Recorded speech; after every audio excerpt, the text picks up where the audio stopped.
Something is interfering with your ability to forget them, and it's not just memory, emotion, or coincidence. There is a subtle energetic loop still active between you and that person, one that science can't measure, but your nervous system keeps reacting to. That sudden wave of nostalgia, the dreams that feel too real, the moments when their name appears in your mind out of nowhere, none of this is random. Because in some rare connections, forgetting is not allowed until something deeper is understood. And what if the real reason you can't move on is because you were never meant to erase them from your story in the first place? Stop trying to convince yourself that it's over. Because if this message found you today, there is a reason. Not everyone will hear these words.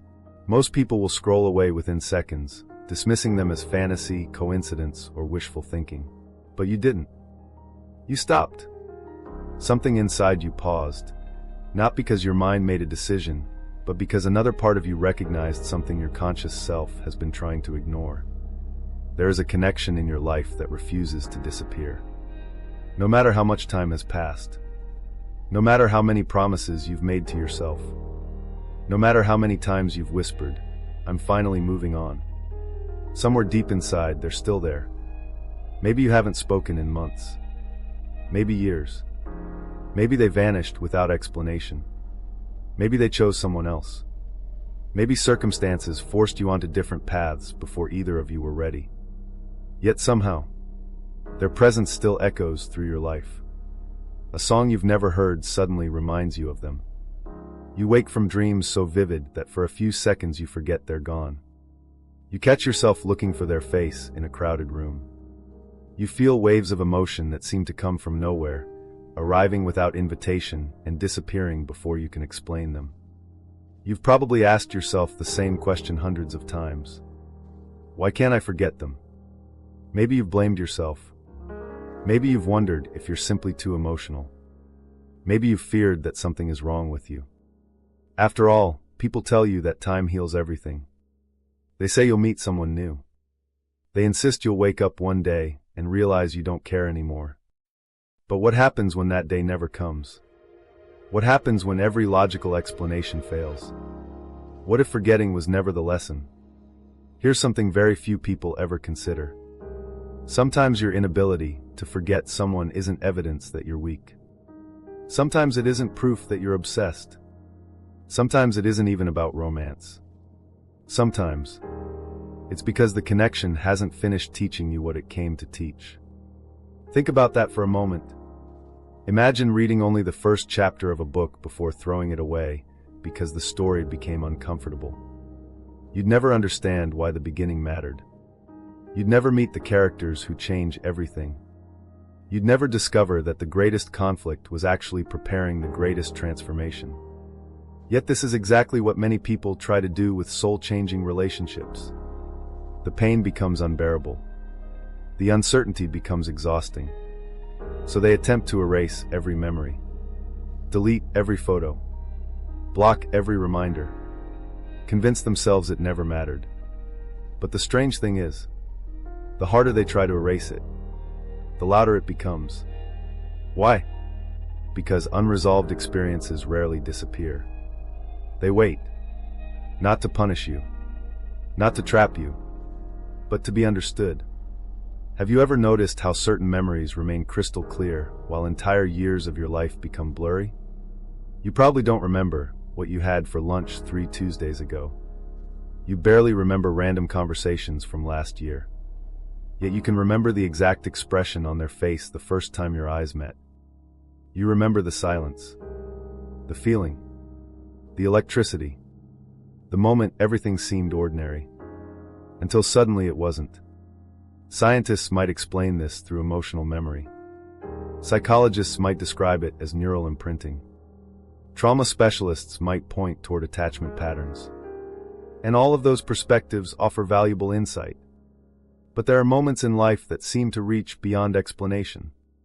Moments that leave people across cultures, generations, and beliefs asking the very same question. Why did meeting one person change everything? Not because they were perfect. Not because the relationship was easy. In fact, often it's the opposite.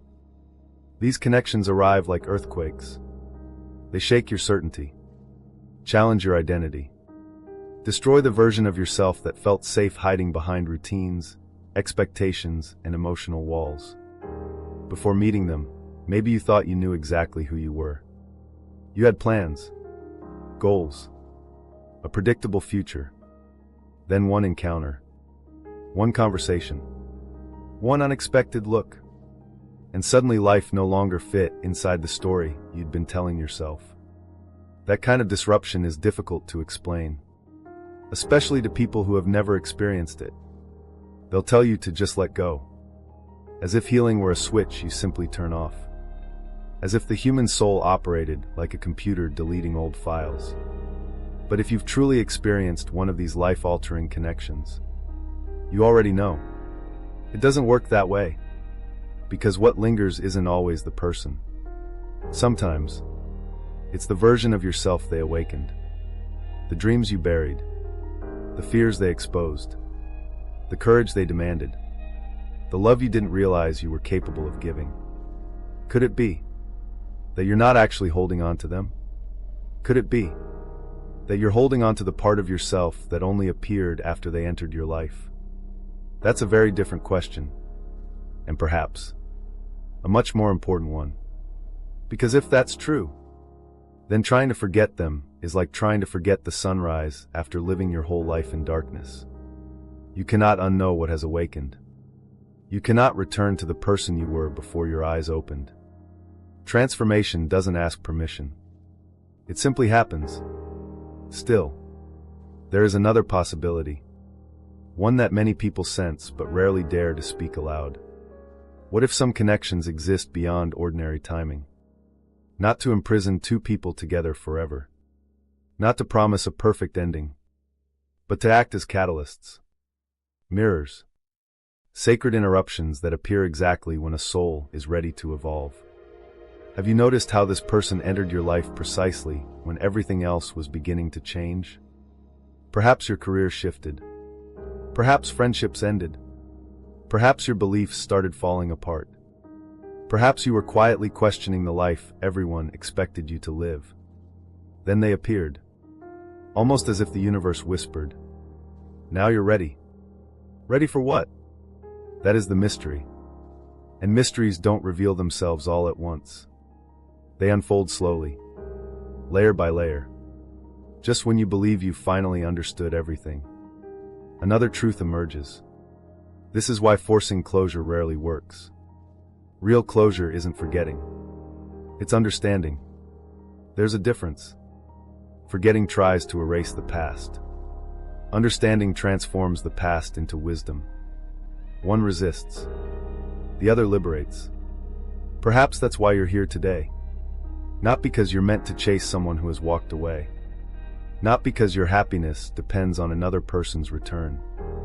But because your heart has been asking a question your mind cannot answer. Why them? Why now? Why after all this time? Do they still appear in your thoughts? Those questions deserve more than shallow advice. They deserve honesty. They deserve patience. And they deserve the courage to look beneath the surface instead of running from what you feel. Because what if your greatest breakthrough isn't waiting at the end of another relationship? What if it's waiting inside the one memory you've spent years trying to escape? Over the next chapters, we're going to explore a possibility that most people never consider. What if your inability to forget them has less to do with losing someone, and more to do with becoming someone? Someone stronger, someone wiser, someone capable of a kind of love that begins within before it ever reaches another soul. The story isn't asking you to stay trapped in the past. It's inviting you to discover why the past still knocks at your door. And once you understand that, you may realize something extraordinary. The person you thought you couldn't forget was never the destination. They were the invitation. The invitation to remember who you truly are. So before we continue, I want you to ask yourself one simple question. When you think about them, are you remembering a person? Or are you remembering the moment your soul began to wake up? If you've carried this connection in silence for a long time, there's a good chance you've carried something else for much longer. The feeling that no one has ever truly understood you. Not completely. Not the way you've always hoped they would. Long before you met this person. Long before your heart was broken. Long before you even knew what the phrase twin flame meant. You probably felt different. As a child, maybe you were told you were too sensitive, too emotional, too quiet, too intense, too dreamy, or perhaps too much. You noticed things other people ignored. You could walk into a room and immediately sense tension before anyone spoke. You absorbed emotions that didn't even belong to you. You smiled while carrying invisible weight because you learned early that explaining your feelings usually led to misunderstanding. Eventually, you stopped trying. Instead, you became the one who listened, the one who comforted, the one who carried everyone else's burdens. But who carried yours? Very few people. Maybe no one. And that loneliness, the kind that exists even in crowded rooms, became familiar. You learned how to survive inside it. You laughed when everyone expected laughter. You stayed strong when everyone expected strength. You pretended you were fine because saying otherwise felt dangerous. Somewhere along the way, you became an expert at hiding. Not because you wanted to deceive anyone, but because every time you showed your true self, someone dismissed it. You think too much. You're overreacting. You're imagining things. You need to move on. Little by little, you started questioning your own reality. Maybe they were right. Maybe you really were too emotional. Maybe your heart simply refused to grow up. So you built walls, not to keep love out, but to keep disappointment from getting in. Those walls became habits. You became independent, self-reliant, the person everyone admired because you always seemed to have everything under control. But appearances can be deceptive. Some of the strongest people are simply those who learned that asking for help never worked. Does that sound familiar? Because if it does, then perhaps your story didn't begin with this relationship. Perhaps it began years before, with every moment you felt unseen, every conversation where your truth was ignored, every time someone loved the version of you that was convenient, instead of the person you really were. Family can sometimes be the first place this wound begins. Not because families don't love us. Many do. But love and understanding aren't always the same thing. Perhaps your parents wanted security while your soul longed for meaning. Perhaps they celebrated achievement but overlooked emotion. Maybe they encouraged you to succeed, but never taught you how to process heartbreak. Maybe they provided everything you needed physically, yet something inside still felt emotionally hungry. Children rarely know how to describe that feeling. They simply adapt. Some become perfectionists. Some become people pleasers. Some disappear into books, music, imagination, or spirituality. Some spend their entire lives trying to earn the love they should have received freely. And without realizing it, they carry that pattern into adulthood. Then one day, someone appears. Someone who seems to see through every mask you've ever worn. It's almost unsettling. They notice things nobody else notices. They ask questions no one has ever asked. They look at you in a way that makes pretending impossible. For the first time, you feel recognized. Not admired. Not judged. Recognized. There's a profound difference. Recognition doesn't flatter your ego. It reaches your soul. It says, I know who you are beneath all the roles you've been forced to play. And when someone makes you feel that deeply seen, it's almost impossible to forget them. Not because they're perfect, but because they awakened something that had been asleep for years. Maybe they reminded you that you were worthy of being understood. Maybe they made you believe, even briefly, that unconditional love could exist. Maybe they reflected back a version of yourself you had forgotten. Then, just as suddenly, everything changed. Misunderstandings, distance, silence, fear, running, separation. It felt almost impossible to understand. How could someone who made you feel so alive, become the source of so much pain? This question keeps many people trapped, because they assume love should only feel peaceful. But transformation rarely begins with comfort. Think about a seed buried beneath the earth. Before it becomes a tree, it breaks apart. Everything that once defined it must split open. From the outside, it looks like destruction. From the inside, it's becoming something entirely new. Perhaps your life has felt exactly like that. Not because you failed, but because the identity you've outgrown can no longer contain the person you're becoming. Still, knowing this intellectually doesn't erase the loneliness, especially when the people around you don't understand. Maybe your friends became tired of hearing about the connection. Maybe they encouraged you to date someone new. Maybe they laughed when you tried explaining why this relationship felt different. Maybe someone even said, if they loved you, they'd be here. Simple advice. Easy conclusions. But hearts don't always heal according to logic. There are experiences that cannot be measured by timelines. Some people leave your life in weeks, yet their influence lasts decades. Others stay beside you for years, yet leave almost no imprint on your soul. Why? Because time doesn't determine significance. Depth does. This is why you've probably felt isolated. Not because you're broken, but because you're trying to describe something words can barely contain. Imagine trying to explain color to someone who has only known darkness.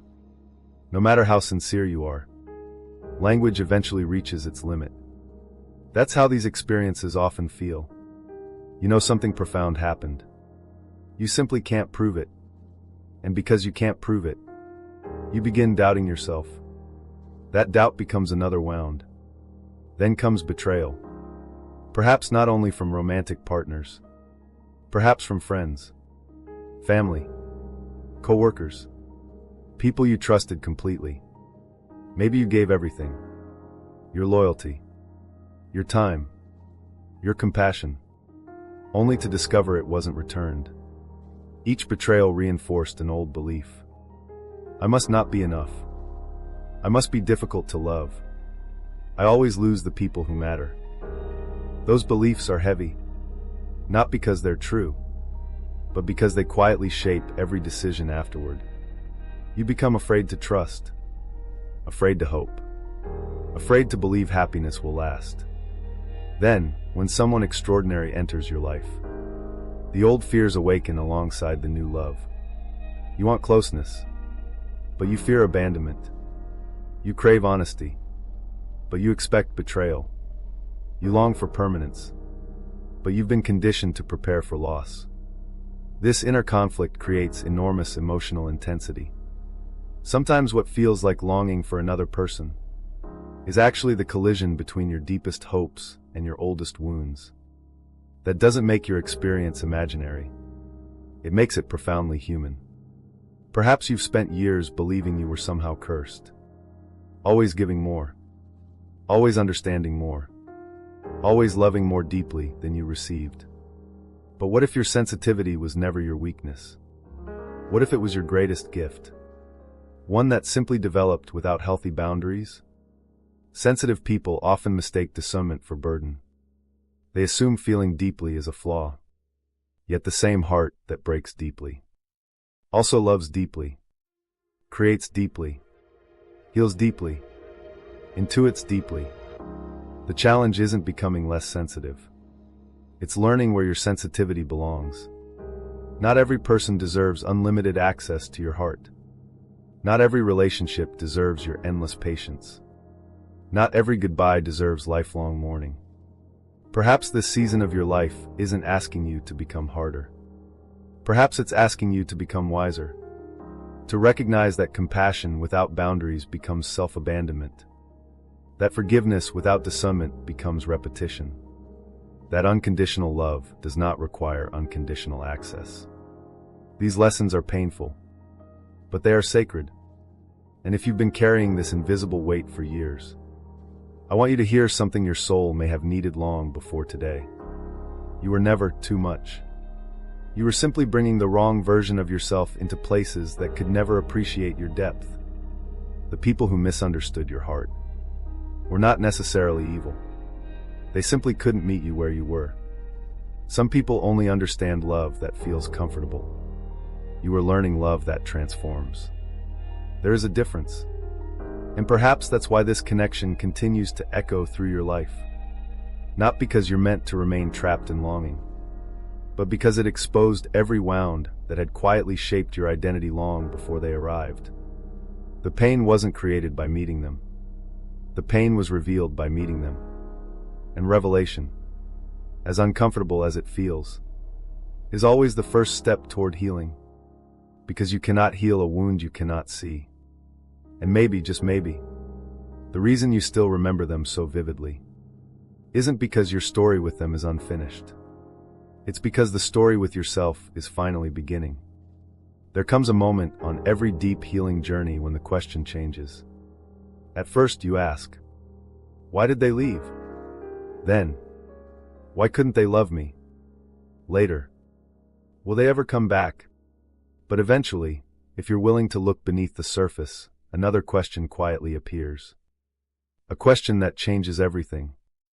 What if they weren't sent into my life to complete me? What if they were sent to awaken me? That possibility is uncomfortable, because most of us grow up believing love is supposed to rescue us. We imagine the right person will arrive and finally remove our loneliness, heal our insecurity, erase our fear, make life make sense. But what if the deepest connections don't rescue us? What if they reveal us? This is where many people begin talking about the idea of the twin flame. Not as a fantasy, not as a guarantee that two people are destined to spend their lives together, but as a symbol of radical self-recognition. Whether you believe in the spiritual language or simply view it as psychological metaphor doesn't matter. The experience itself often feels remarkably similar.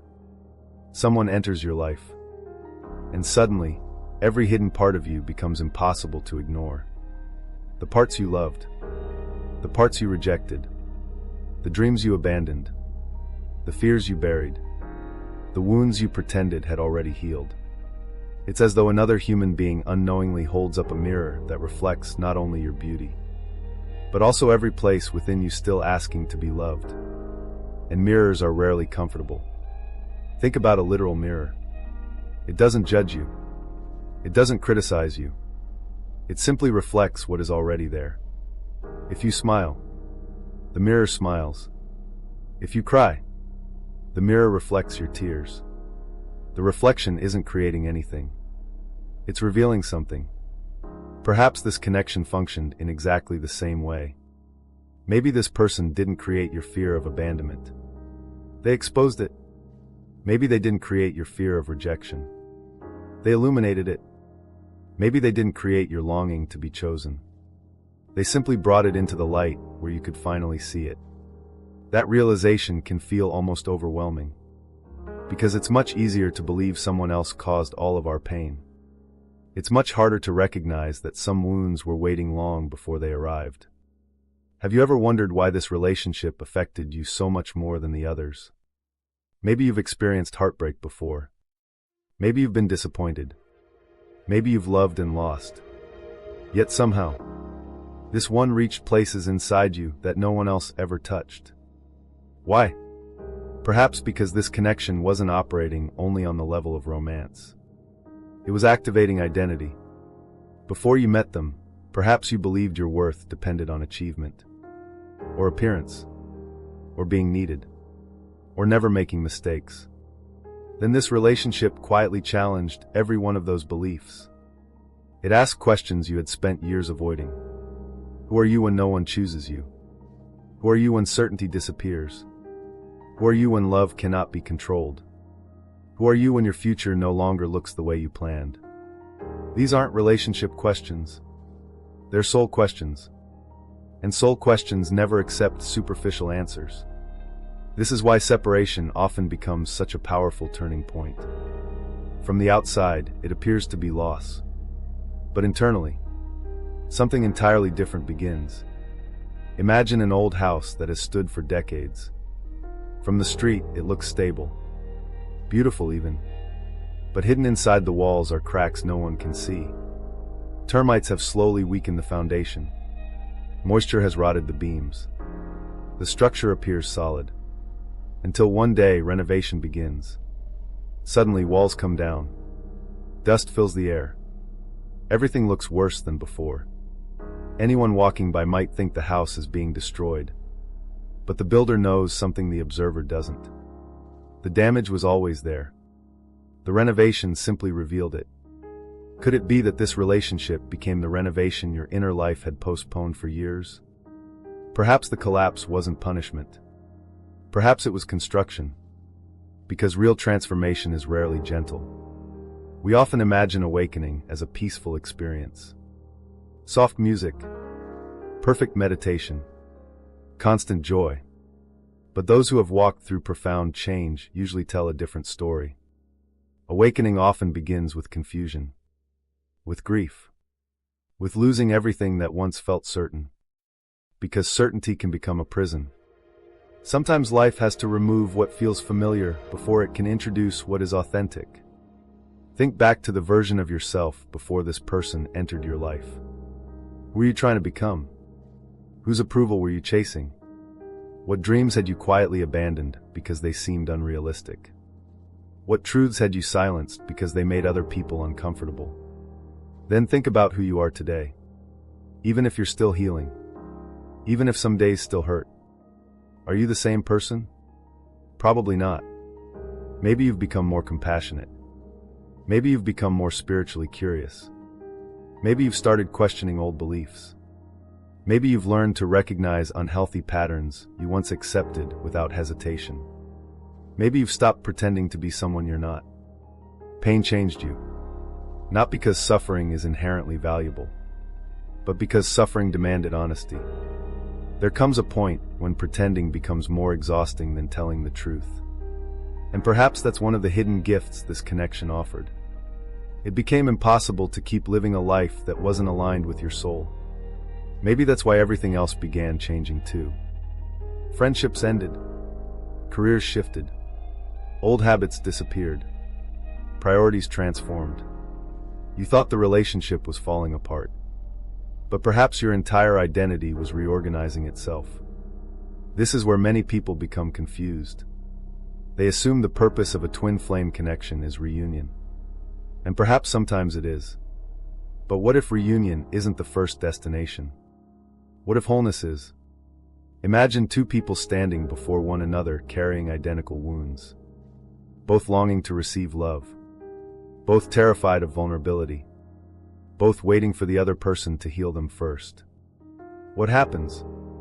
Usually, distance, fear, misunderstanding.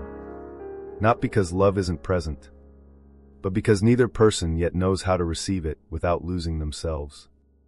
Love cannot thrive where identity depends upon another person's choices. That isn't love. It's survival. Real love begins where survival ends. This is why so many powerful connections seem to move through cycles. Meeting, intensity, fear, distance, growth, recognition. Each phase reveals another layer. Each separation exposes another attachment. Each reunion, whether physical or internal, invites greater maturity. The timing rarely follows human expectations. Because transformation cannot be rushed. You cannot force a flower to bloom by pulling on its petals. You cannot hurry sunrise by staring harder at the horizon. Everything unfolds according to readiness. Perhaps that is the meaning behind every delay you've experienced. Not rejection. Preparation. Preparation to become someone capable of loving without abandoning yourself. Preparation to stop confusing longing with destiny. Preparation to recognize that your value has never depended on whether another person stays. This changes everything. Because once you stop chasing someone to prove your worth, you begin discovering the worth that was already yours. Ironically, this is often the moment the entire energetic dynamic shifts. Not because you've manipulated the universe. Not because you've mastered some secret spiritual technique. but because you've stopped asking another human being to carry a responsibility that belongs to your own soul. You stop saying, "Complete me," and instead begin saying, "Walk beside me if our paths align." That is not emotional distance. That is emotional freedom. The most profound spiritual traditions throughout history share a similar insight. Transformation begins within. External relationships often become the classroom. But they are not the final destination. The destination has always been your own awakening. Perhaps that's why you still can't completely forget them. Not because your soul is trapped, but because your soul remembers what began when they appeared. The moment your carefully constructed identity cracked open. The moment your heart stopped settling for shallow connections. The moment you began asking deeper questions. The moment you realized love wasn't simply about finding the right person.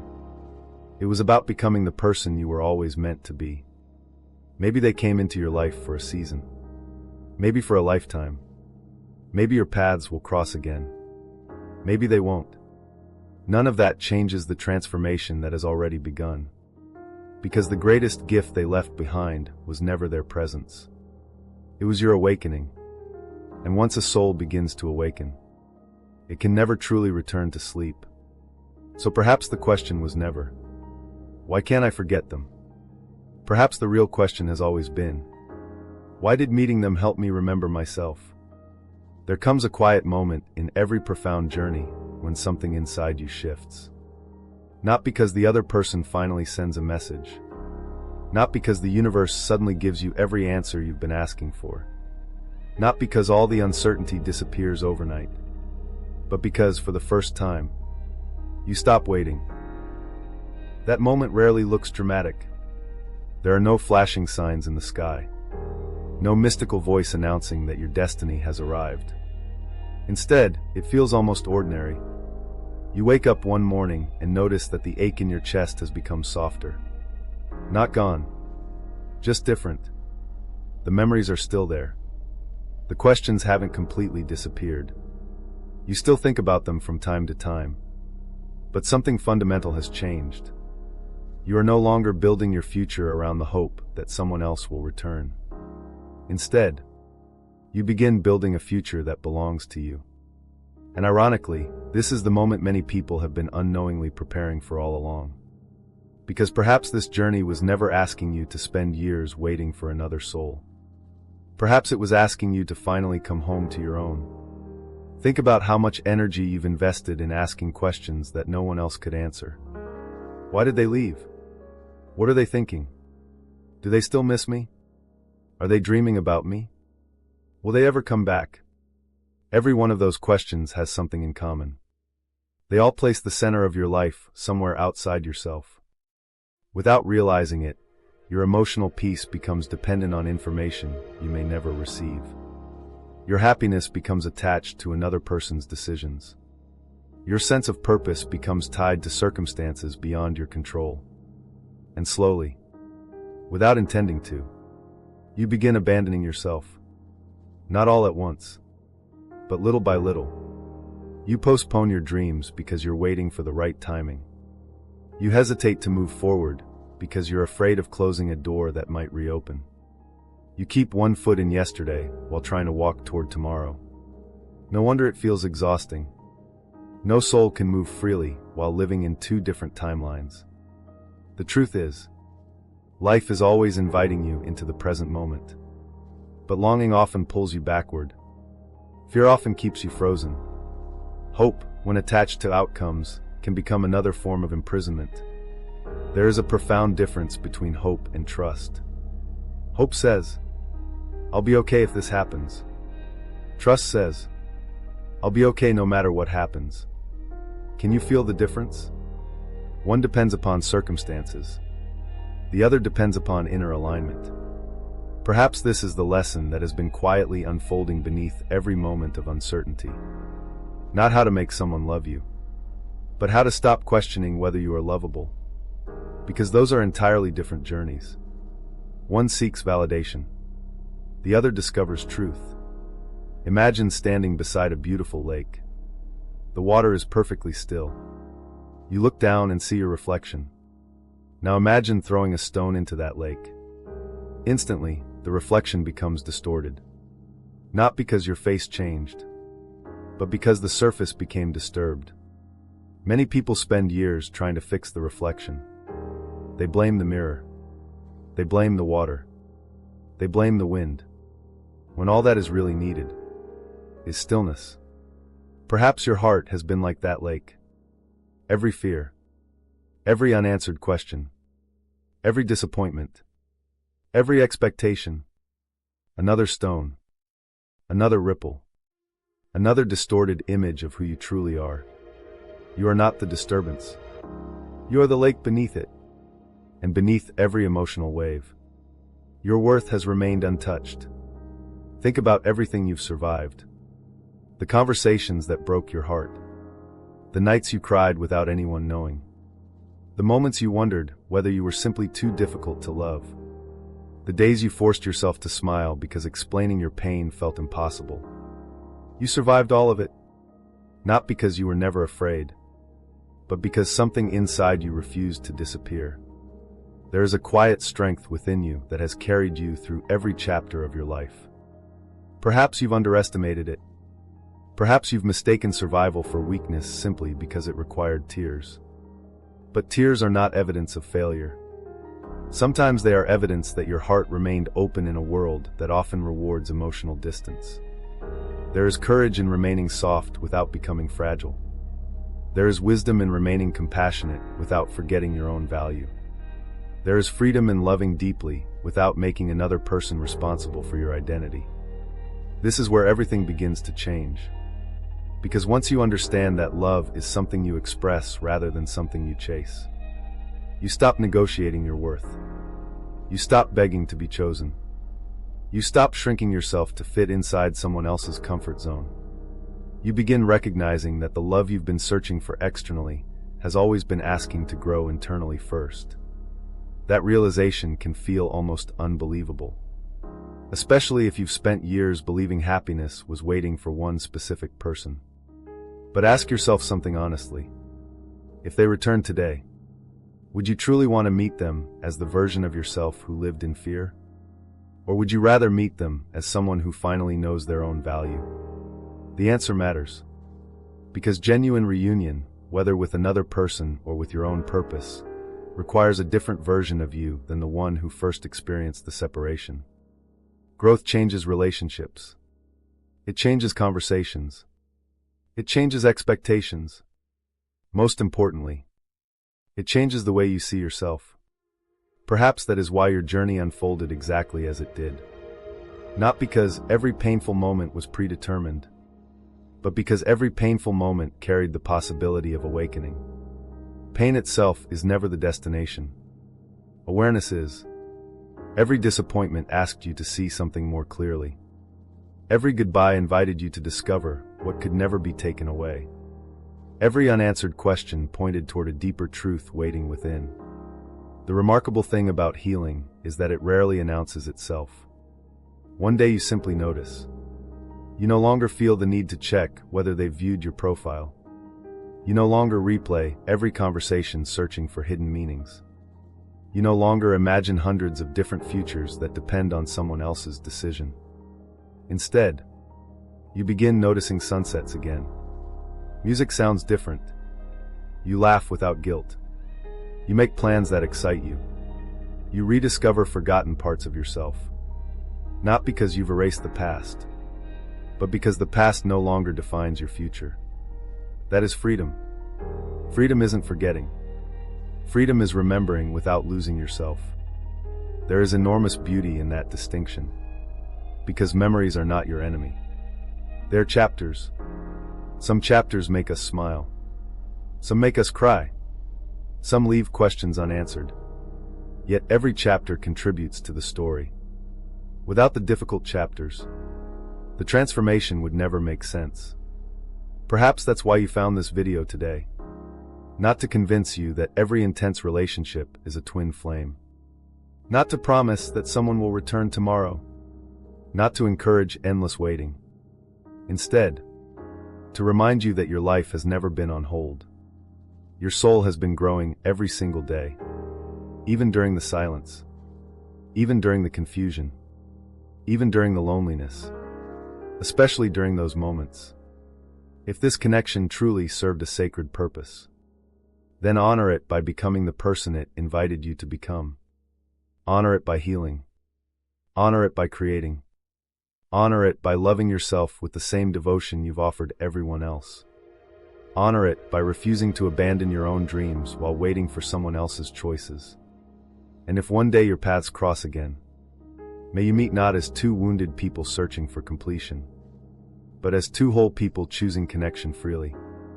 And if your paths never cross again, may you still bless the journey, because some souls enter our lives not to stay forever, but to awaken forever. Before this video comes to an end, I'd like to ask you one question. Not a question for your mind, a question for your heart. As you've listened today, did you feel yourself thinking about one specific person? Or did you feel yourself remembering a version of yourself you've been longing to become? Take a quiet moment with that question. Don't rush to answer it. Sometimes the deepest truths arrive in silence. And if this message resonated with your journey, if you believe this season of your life is calling you toward healing rather than chasing, I invite you to make a simple declaration. Write these words in the comments. I choose myself and I trust my journey. Not because those words contain magic, but because every transformation begins with a decision. A decision to stop abandoning yourself. A decision to release what you cannot control. A decision to believe that your worth has never depended on whether someone stayed or left. If this video brought you clarity, be sure to like it and subscribe, because this community is built for people who are walking the path of deep inner transformation together. Share this message with someone who has been asking themselves, why can't I forget them? They may discover, just as you have today, that the real purpose of the journey was never to remember another soul forever. It was to finally remember their own.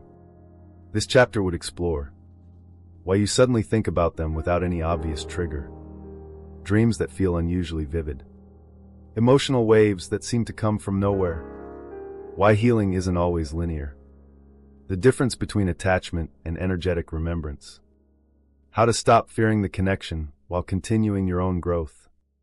Transition into later chapters about surrender, divine timing, and inner transformation. This structure also follows the style of successful long-form spiritual YouTube videos, where the audience stays engaged through multiple revelations instead of reaching the conclusion too early. Suggested 10-chapter structure. 1. The hook. 2. Validation. 3. The twin flame reveal. 4. Why the separation had to happen. 5. The invisible bond. Why you still feel their energy. 6. Signs you are entering a new spiritual phase. 7. What your twin flame is experiencing right now. 8. Divine timing versus human timing. 9. Becoming the version that no longer chases. 10. Final activation plus community CTA. This revised structure provides a smoother narrative arc and typically performs better for long-form YouTube content in the twin flame/spiritual awakening niche. There is a moment on every deep emotional and spiritual journey when something subtle begins to change. Not outside of you, but within you. At first, you may not even notice it. Life still looks the same on the surface. The same routines. The same people. The same unanswered questions about them. And yet, something feels different. Like a quiet shift beneath the noise of your thoughts. Like the emotional storm that once defined your days has started to lose intensity. Not because the connection has disappeared, but because you are no longer reacting to it in the same way. This is one of the earliest signs that you are entering a new phase of awareness. And most people misunderstand it. They assume healing means forgetting. But in truth, healing often begins when remembering no longer destroys you. Think about that carefully. There was a time when just seeing their name could shake your entire emotional system. A single memory could ruin your day. A song could pull you backward into longing. A random thought could spiral into hours of overthinking. But now, even when they appear in your mind, There is a small space between the memory and your reaction. A pause. A breath. A quiet observer inside you that didn't exist before. That space is not emotional distance. It is emotional evolution. Because you are no longer merging completely with your thoughts. You are beginning to witness them. And that is a major turning point in any inner transformation journey. This phase often arrives quietly, without announcement. You might wake up one morning and realize something unusual. You didn't check your phone for them immediately. You didn't replay old memories before sleeping. You didn't feel the same urgency to decode everything that happened between you. Instead, you felt something unfamiliar. Stillness. Not emptiness. Stillness. There is a difference. Emptiness feels like loss.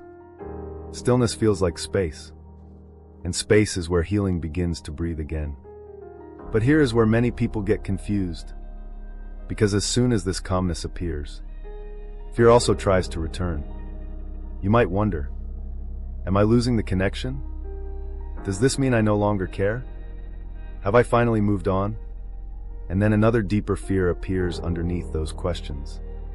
What if letting go means I'm betraying something sacred? But what you are experiencing is not betrayal. It is transformation. The emotional intensity that once defined the connection begins to soften, not because the bond is gone, but because your nervous system is no longer living in constant activation.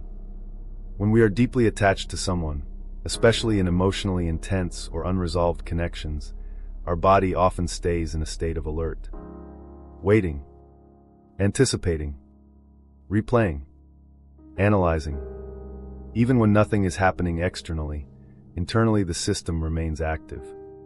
That is why early stages of separation feel overwhelming. Because your mind is trying to resolve something your body still believes is unfinished. But as time passes, something shifts. Your system begins to regulate itself again. Your thoughts slow down. Your emotional reactions become less explosive. And slowly, without you realizing it, your identity begins to detach from the constant presence of that person in your inner world. This is not forgetting. This is integration. There is another sign that often appears during this phase. You begin to see the relationship more clearly. Not only what you felt, but what actually happened. The patterns, the inconsistencies, the moments you ignored your own needs, the times you overgave, the times you stayed silent when you should have spoken, the times you confused intensity with alignment. This clarity can feel uncomfortable at first, because it breaks the illusion that love alone is enough to sustain emotional harmony. But clarity is not cruelty. Clarity is truth returning. And truth, even when painful, always guides you toward freedom. Another sign of this new phase is emotional neutrality. This does not mean indifference. It means balance. You can remember them without collapsing into longing. You can think about the past without reopening the wound. You can acknowledge what happened without being pulled back into it. It is as if your inner world is finally learning how to hold the memory without being consumed by it. And this is where many people misunderstand spiritual growth. They think growth means feeling more intensely. But often, growth means feeling more peacefully. Not everything is meant to trigger you forever. Not every connection is meant to keep you in emotional turbulence indefinitely. Some experiences are designed to take you into depth, so you can eventually return to stillness with greater awareness. And when that stillness begins to appear, you may also notice something else. Your attention starts shifting, slowly, naturally, without force. You become more interested in yourself, your goals, your health, your creativity, your future. Not in a forced self-improvement way, but in a way that feels organic, as if your energy is finally returning home after being scattered for a long time. This is extremely important, because where your attention goes, your life begins to follow. For a long time, your emotional energy may have been directed toward understanding them, decoding them, waiting for clarity from them. But now, that energy starts coming back to you. And with it comes something very powerful. Possibility. You begin to imagine futures that do not depend on their presence. You begin to consider paths that are not defined by their decisions. You begin to feel small sparks of curiosity about life again. Not because the past no longer matters, but because it no longer controls everything.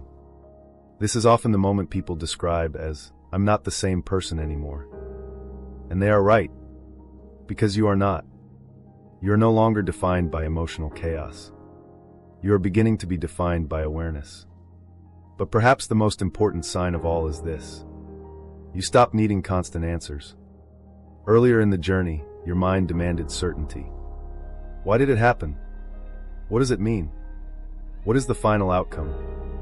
Will they return or not? But in this new phase, the urgency fades. Not because you stopped caring, but because you stopped believing that your peace depends on knowing everything. There is a quiet acceptance forming inside you. That some things unfold in their own time. That not all stories end the way the mind expects. That understanding does not always come in the form of explanation, but sometimes in the form of peace.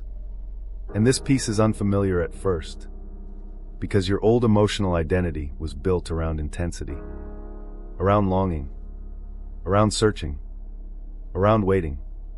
So when peace arrives, it feels almost strange, like something is missing. But over time, you realize something profound. Nothing is missing. In fact, something has been returned to you. Yourself. And this is the beginning of a new chapter in your journey. Not the end of love, but the end of losing yourself inside love. You begin to understand that the connection you thought you were chasing was never meant to replace your life. It was meant to return you to it. And as this realization settles in, the question slowly transforms. You no longer ask, "Why can't I forget them?" Instead, a softer question begins to rise. Who am I becoming because of this? And that question is where true transformation begins. There is a question that quietly lives beneath almost every deep emotional connection that has ended in separation. Even when you try not to think about it, even when you tell yourself it doesn't matter anymore, even when you are focused on your own healing, it still appears. What are they feeling right now? Not out of curiosity alone, but because somewhere inside you, it still feels like the story is not finished. This question carries emotional weight because the connection itself did not feel ordinary. It did not behave like typical relationships do. It didn't fade in a predictable way. It didn't close neatly. It lingered, echoed, repeated itself in memory, dreams, and emotional waves that seemed to arrive without warning. And so even in silence, it still feels like something is happening on the other side. But here is the first truth that is often difficult to accept. You cannot actually see their inner world. You can only feel yours. And yet, in deeply bonded emotional connections, especially those marked by intensity, attachment, and unresolved closure, the mind often creates a sense of shared experience. A feeling that what you are going through is also happening to them. Not because you are imagining things, but because emotional memory creates resonance. When someone leaves a strong imprint on your nervous system, your brain continues to simulate their presence long after physical separation. This is why thoughts about them feel so real. Not distant, not abstract, but immediate. As if they are still emotionally close, even when physically far away. And in that space between memory and longing, the mind begins to fill in the gaps. It asks, if I miss them this deeply, do they miss me too? If I feel this much pain, are they also hurting? If I still think about them, do they think about me? These questions are deeply human. They arise from love, attachment, and the need for meaning. But they also reveal something important about this stage of your journey. You are still emotionally intertwined with the idea of the connection, not necessarily the reality of the other person's experience, but the internal story your mind continues to build around them. And this is where projection begins. Projection is not illusion. It is interpretation. It is the mind attempting to make sense of emotional intensity by assuming symmetry. But emotional experiences are not always symmetrical. Two people can share a connection and experience it in completely different ways. One may feel deeply attached while the other is emotionally overwhelmed. One may seek clarity while the other avoids confrontation. One may internalize everything while the other compartmentalizes. This does not make the connection less real. It simply reveals that human emotional processing varies widely based on personality, attachment style, life history, and internal capacity for emotional regulation. But when a bond feels intense and unresolved, the nervous system resists accepting asymmetry. It prefers the comforting idea that what feels significant to you must also feel significant to them in the same way. Because symmetry creates emotional relief. Asymmetry creates uncertainty. And uncertainty is what the mind struggles with most. So you begin to imagine their experience. Not consciously, but subtly. You picture them remembering you at night. You imagine them hesitating before opening messages. You wonder if they replay your conversations the way you do. You sense emotional waves and assume they must also be feeling something similar. This is not delusion. It is emotional continuation. A psychological echo of attachment that has not fully integrated closure. But as you move deeper into healing, something important begins to shift. You start to realize that focusing on their emotional state keeps you emotionally tied to a story you cannot verify. And more importantly, it keeps your attention outside yourself. This is a critical turning point in any deep relational healing process. Because as long as your emotional energy is directed toward understanding their inner world, you remain partially disconnected from your own. But when that energy begins to return, something powerful happens. You start noticing your own emotional landscape more clearly. You recognize patterns of longing. You see moments of emotional dependency. You become aware of how often your thoughts have been circling around someone who is no longer actively participating in your life. And instead of asking, what are they feeling? You begin asking, why does their emotional state matter so much to mine? That question changes everything, because it shifts the focus from external uncertainty to internal awareness. And internal awareness is where healing actually begins. Now let's gently explore something that many people wonder about during this phase. What if they're also thinking about you? The honest answer is, it is possible. Human memory is not easily erased, especially when emotional intensity has been high. People can remember significant connections for long periods of time. They can revisit memories. They can feel sudden emotional triggers. They can experience moments of reflection or nostalgia. But here is what is equally important to understand. Thinking about someone does not always mean they are emotionally stuck in the same way you are. Memory is not the same as attachment. Reflection is not the same as longing. Nostalgia is not the same as emotional dependence. Two people can remember the same connection, while being in completely different emotional states about it. One may be actively healing. The other may be actively avoiding. One may feel clarity. The other may feel confusion. One may feel peace. The other may still feel intensity. And this difference is not about who cared more or less. It is about where each person is in their individual emotional development. This is one of the hardest truths for the heart to accept, because love creates the illusion of shared emotional timing. But growth does not follow shared timing. Each soul moves through experience at its own pace. And this is where deep healing begins to mature. You start to understand that your emotional state is not dependent on their awareness of you.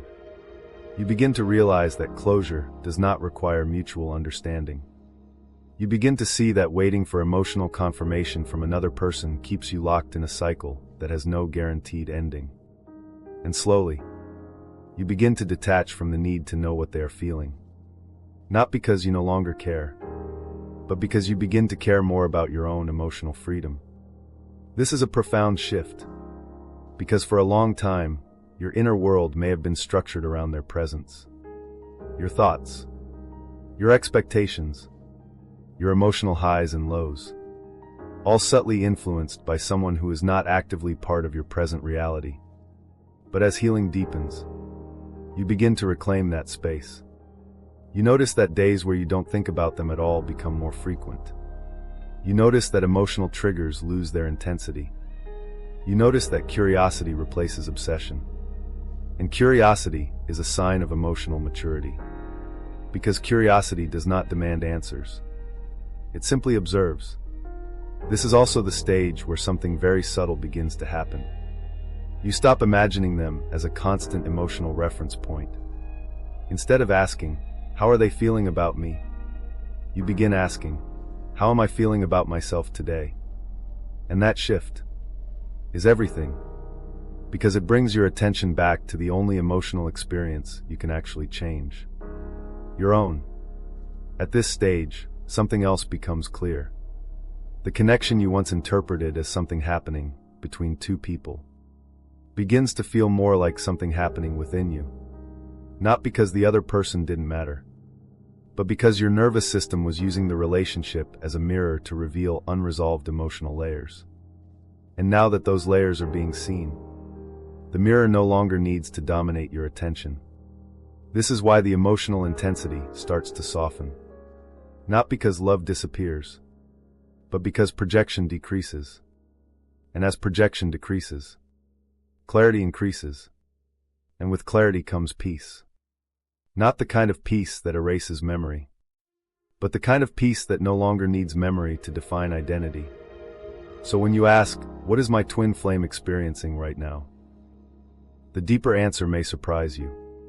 They are experiencing their life, just as you are experiencing yours, with their own thoughts, their own lessons, their own emotional processing, independent, separate, human.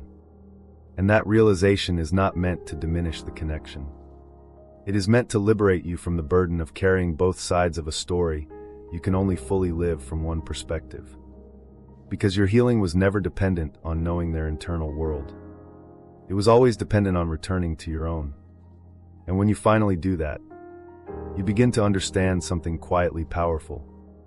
The most important connection you will ever experience is not the one you cannot forget. It is the one you finally stop abandoning yourself within. There is a kind of frustration that quietly builds inside the human heart when life does not move according to expectation. Not loud at first, not obvious, but persistent. It shows up in small moments. When you think about how long you've been waiting, when you replay the timeline of everything that happened between you and them, when you compare what you feel inside with what is actually happening outside, and then the question rises again. Why now? Or even more painfully, why not when I needed it the most? This is where human timing and something much deeper begin to feel like they are in conflict. Human timing is simple. It wants answers immediately. It wants closure on demand. It wants clarity before moving forward. It wants emotions to settle quickly, so life can continue in a predictable way.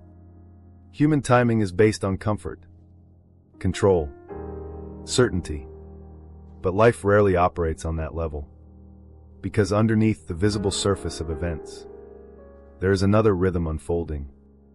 A timing that does not respond to urgency. A timing that does not adjust itself based on emotional pressure.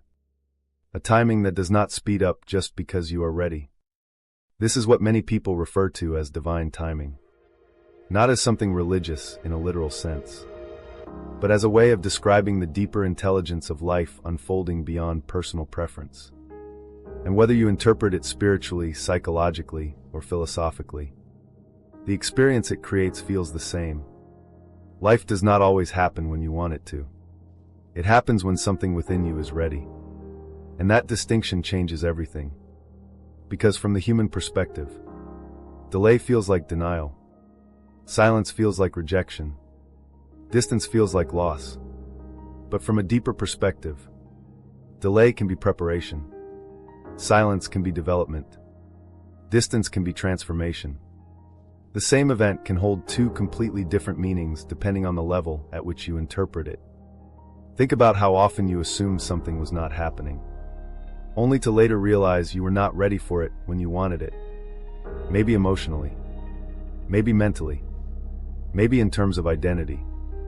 At the time, you may not have seen it that way. Because when desire is strong, readiness feels automatic. But readiness is not desire.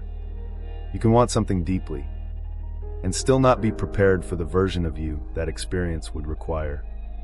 This is especially true in emotionally intense relationships, because connection does not only involve another person. It involves who you become inside that connection. And sometimes, the version of you that existed when you first met them was not yet capable of holding the depth that relationship would eventually reveal. So life unfolds slowly, not to frustrate you, but to shape you. And shaping takes time. Not linear time, but emotional time, inner time, the kind of time that cannot be measured by calendars or clocks. This is why looking back often creates a strange sense of clarity. You begin to see that things had to unfold in a certain order, not because they were predetermined in a rigid way, but because your emotional capacity evolved through experience. At first, you may have thought the relationship was about them, about whether they stayed or left, about whether they chose you or not, about whether things worked out or didn't. But over time, that perspective begins to shift. You start noticing that each stage of the connection revealed something inside you. Your attachment patterns, your fears of abandonment, your expectations of love, your boundaries, your self-worth, your capacity to let go. And suddenly the focus moves inward, because what seemed like an external story was actually an internal unfolding. This is where the idea of divine timing begins to make more sense. Not as a force controlling events, but as the natural rhythm of inner development aligning with outer experience. There is a reason certain realizations do not arrive early, because early awareness without emotional maturity can be destabilizing. Understanding something before you are ready to embody it often creates confusion rather than clarity. This is why some lessons only become visible after the emotional intensity has passed. When you are no longer inside the storm, you can finally see the shape of it. But when you are still in the middle of it, everything feels chaotic and personal. You try to make sense of things that are still unfolding. You try to find meaning in moments that are not yet complete.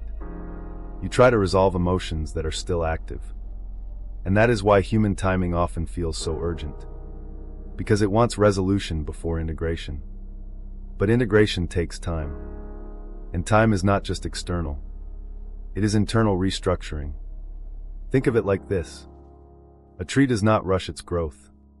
You cannot force its roots to deepen faster by pulling on its branches. You cannot demand blossoms before the seasons have shifted. Everything in nature follows a rhythm that includes waiting. Not passive waiting, but becoming. The tree is still growing in winter, even when nothing appears visible on the surface. In the same way, you were still evolving during the periods where nothing seemed to be happening in your life. Especially emotionally. Especially in relationships that left you questioning everything. What felt like stagnation was actually restructuring. What felt like delay was actually alignment. But human perception struggles with invisible progress. It wants confirmation, evidence, movement, results. And when those are not immediately visible, the mind creates stories. I'm stuck. It should have happened by now. It's too late. They should have come back. I should be over this already. But none of those statements account for internal timing. The kind of timing that cannot be rushed. The kind that depends on emotional readiness, not external expectation. And this is where suffering often intensifies. Because the more you resist timing, the heavier time feels. But when you begin to accept that not everything unfolds on your schedule, something softens. Not because the situation changes immediately, but because your relationship with it changes. You stop forcing meaning. You stop pressuring outcomes.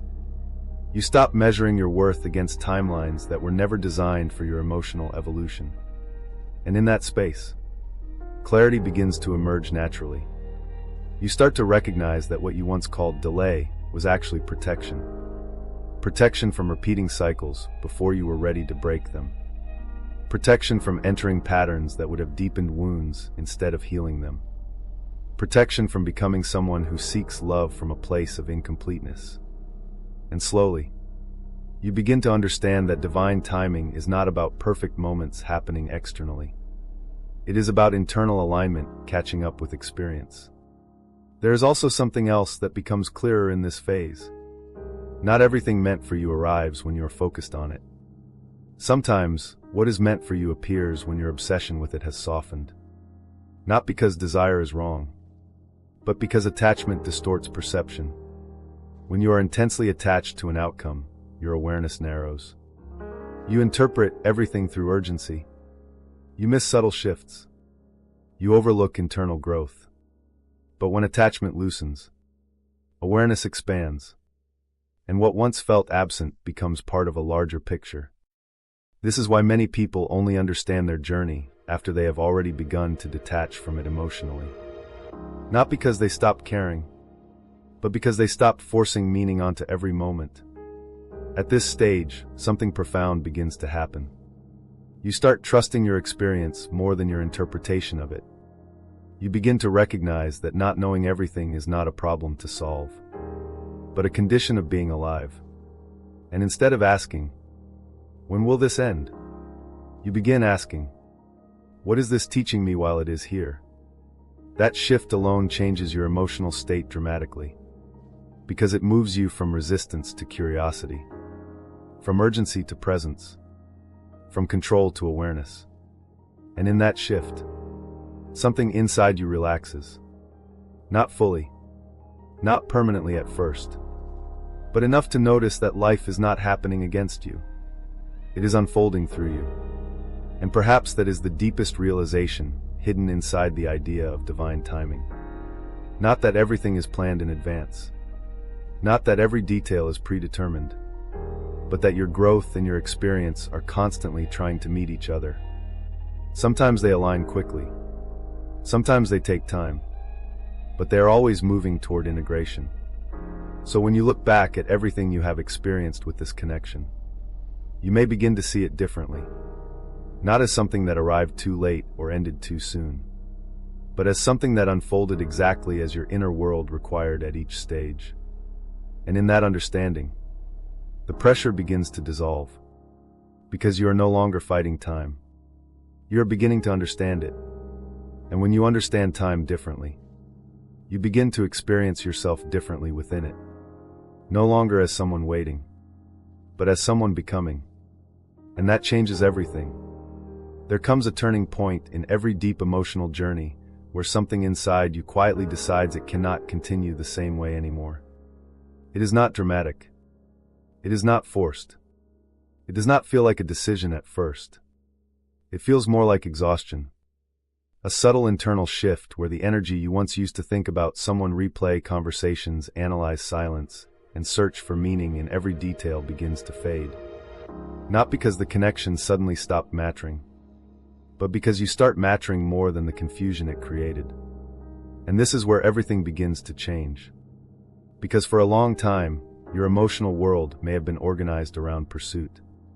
Pursuit of answers. Pursuit of clarity. Pursuit of reassurance. Pursuit of something outside yourself that could finally bring peace. You may not have called it chasing. It may have looked softer than that. Checking messages. Rereading old conversations. Looking for signs. Trying to interpret silence. Waiting for something to shift. But energetically, it was still pursuit. And pursuit always carries an underlying message. Peace is somewhere over there, not here. But there comes a moment when that belief begins to collapse. Slowly, quietly, without announcement, you begin to notice that every attempt to find clarity externally only leads to more uncertainty internally. Every attempt to decode their behavior only deepens your confusion. Every attempt to predict the future only pulls you further away from your present life. And something inside you begins to question the entire pattern. What if I stop chasing answers I cannot control? Not because you no longer care, but because caring in this way has become exhausting. This is where the identity shift begins. You start realizing something uncomfortable, but liberating at the same time. You cannot think your way into emotional peace. You cannot analyze your way into closure. You cannot decode another person into certainty. Because no amount of mental effort can replace emotional regulation. And emotional regulation does not come from understanding them. It comes from returning to yourself. So slowly, almost imperceptibly, your attention begins to move. At first, it still returns to them frequently. Old habits do not disappear instantly, but the intensity begins to change. Where there was once urgency, there is now observation.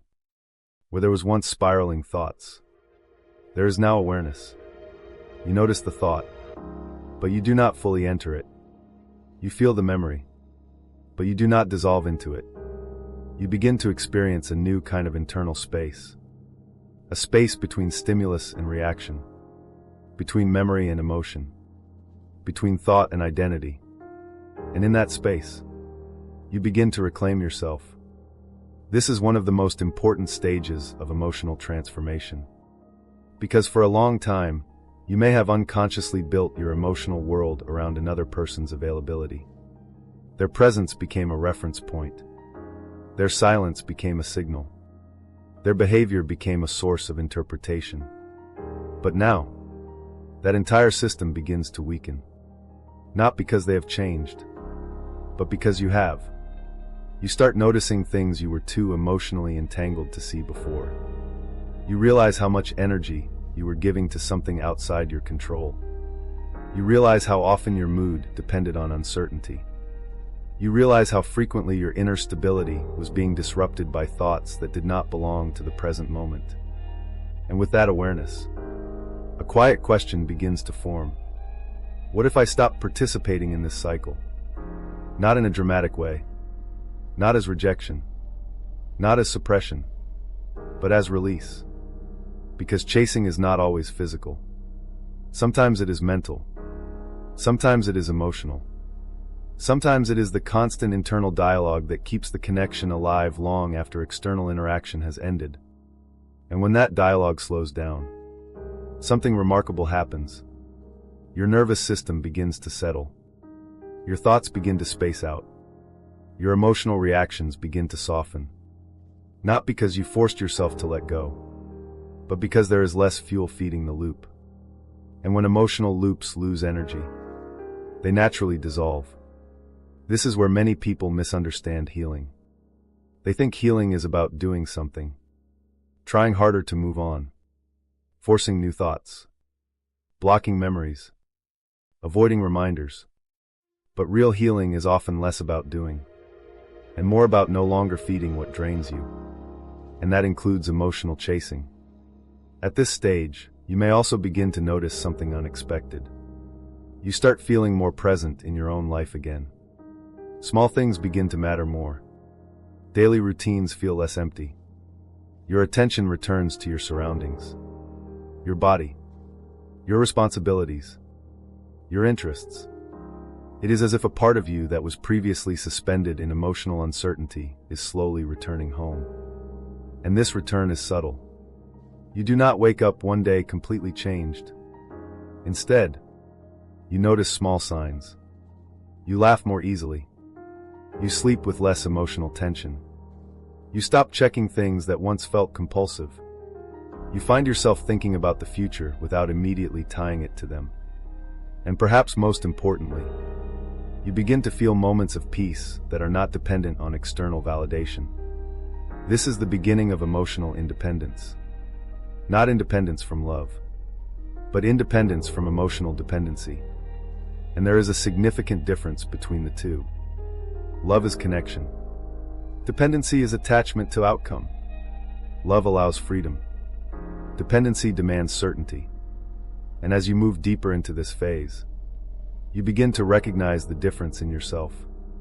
You are no longer reacting to every emotional impulse. You are no longer interpreting every silence as meaning.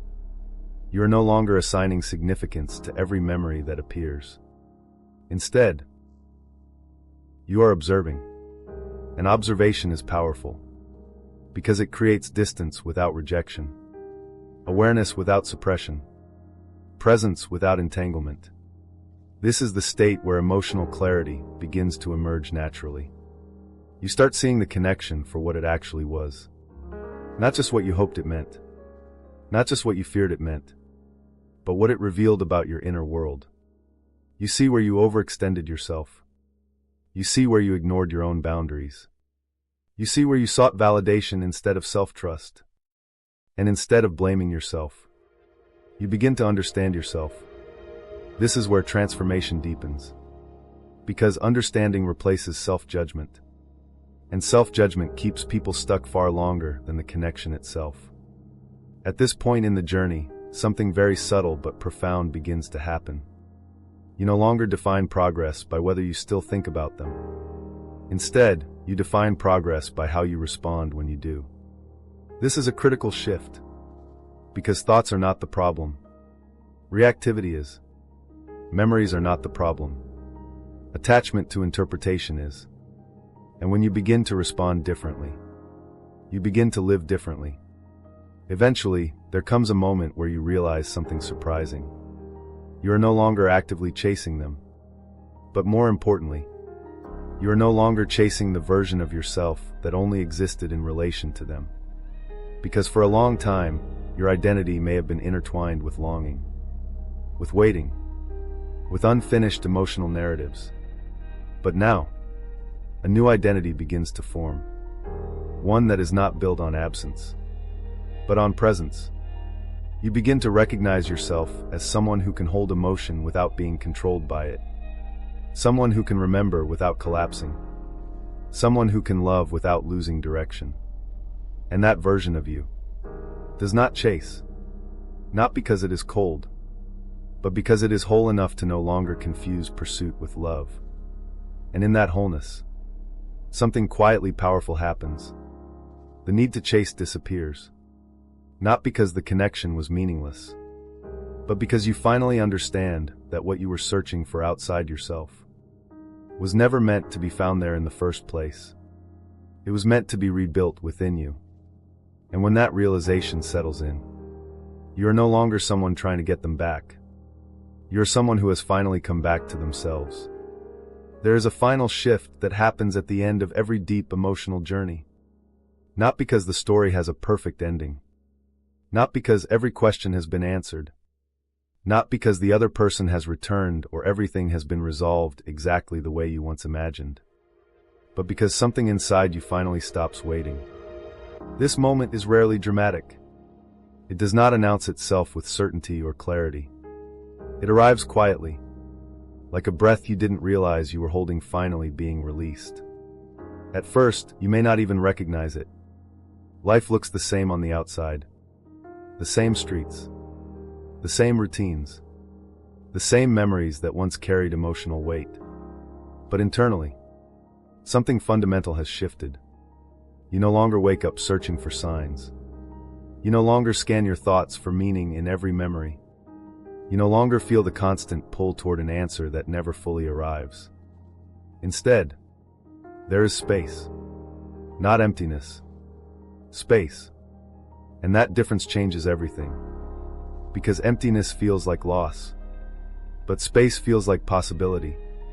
And possibility is where life begins again. For a long time, your emotional world may have been structured around anticipation. Waiting for a message. Waiting for clarity. Waiting for a return. Waiting for something external to finally confirm what your heart was trying to believe. And without realizing it, that waiting became a form of identity. You were not just someone experiencing a connection. You were someone in a state of waiting for resolution. But now, that identity begins to dissolve. Not through force. Not through effort. But through exhaustion transforming into awareness. You begin to notice something subtle.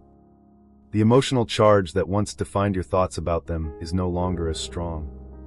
The memories are still there, but they no longer pull you under. They pass through your awareness without consuming it. And for the first time in a long time, you are not reacting. You are witnessing. This witnessing state is powerful because it marks the return of your attention to yourself. And attention is the most valuable energy you possess. Where your attention goes, your life follows. For so long, your attention may have been directed outward, toward understanding them, decoding them, missing them, analyzing silence, searching for meaning in uncertainty. But now, your attention slowly returns home, to your body, to your goals, to your present moment, to your own emotional state. And with that return, something begins to rebuild. You start noticing things you had forgotten. The feeling of enjoying a simple moment without overthinking it. The quiet satisfaction of completing small tasks. The ability to laugh without immediately remembering sadness afterward. The sensation of being present without emotional fragmentation. These may seem like small things, but they are actually signs of emotional reintegration. Because for a long time, parts of you may have been living in the past, while other parts tried to function in the present. And this internal split created exhaustion. Now, those parts begin to come back together. Not instantly, not perfectly, but gradually. And with that integration comes something unexpected. Clarity. Not the kind of clarity that answers every question about them, but the kind that makes those questions feel less urgent. You begin to realize that closure was never something another person could give you completely. Because closure is not an external event. It is an internal process. It happens when your emotional system no longer needs the story to continue in order to feel safe. And this is where true emotional freedom begins. Because freedom is not forgetting. Freedom is no longer needing the past to dictate your present. You can remember without reopening wounds. You can acknowledge without attachment. You can reflect without falling back into emotional dependency. And in that state, something very subtle begins to emerge. You start to feel like yourself again. Not the version of you defined by longing. Not the version of you shaped by uncertainty. Not the version of you waiting for emotional resolution. But the version of you that existed before the emotional storm took over your attention. And even more importantly, a newer version begins to form. A version that carries the lessons, without the pain controlling the narrative. A version that understands love differently now. Not as something to chase. Not as something to fear losing. But as something that must also include self-respect. This shift changes how you move through life. You stop over-explaining your feelings to people who do not understand them. You stop revisiting conversations that no longer change anything. You stop trying to decode emotional ambiguity as if it holds hidden power over your future. And instead, you begin investing energy in what is real. Your growth, your healing, your direction, your inner stability. And slowly, your life expands again. Not because everything external has changed, but because your internal world is no longer consumed by unresolved emotional tension. There may still be moments, triggers, memories that appear unexpectedly, songs that bring a brief wave of emotion, places that remind you of what once was. But the difference now is your response. You no longer collapse into them. You pass through them, like a wave instead of a storm. And this ability, this emotional stability, is what marks the completion of a cycle. Not the disappearance of memory, but the disappearance of emotional dependence on memory. At this stage, something very important becomes clear. You were never meant to stay stuck in longing forever. You were meant to move through it, to understand it, to grow through it, and eventually, to outgrow it. Not because the connection was meaningless, but because its purpose was never to keep you frozen. Its purpose was to awaken movement within you. And now that movement has happened, you no longer need the emotional intensity to continue, because the lesson has been absorbed, and life begins to open again. You start imagining possibilities that do not include waiting. You start making decisions based on what feels right for you now. You start reconnecting with parts of yourself that were quiet for too long. Creativity returns. Curiosity returns. Motivation returns. Not in a forced way, but naturally, like something inside you remembering how to live again. And perhaps the most profound realization of all arrives softly. You are no longer the person who began this journey. Not because you lost something, but because you gained awareness. You gained depth. You gained emotional intelligence. You gained the ability to feel deeply without losing yourself in it. And that is a transformation most people never fully reach. Because many remain stuck between memory and longing, between hope and fear, between attachment and confusion. But you begin to step outside that cycle, not by rejecting love, but by redefining it. Love is no longer something that consumes your identity. It becomes something that complements it. And in that understanding, something within you finally relaxes. Not into sadness, not into nostalgia, but into acceptance. And acceptance is not the end of feeling. It is the beginning of peace. So if you are still wondering whether they will come back, whether the story will continue in the way you once imagined, whether something unfinished will suddenly resolve itself, pause for a moment and ask yourself a different question. Not about them, but about you. Are you still the same person who needed that version of the story to feel complete? Or have you already become someone who no longer needs it to define their worth? Because in the end, the most important reunion was never with them. It was with yourself. And now that you are here, there is nothing left to wait for, only life to live. And it has been waiting for you all along.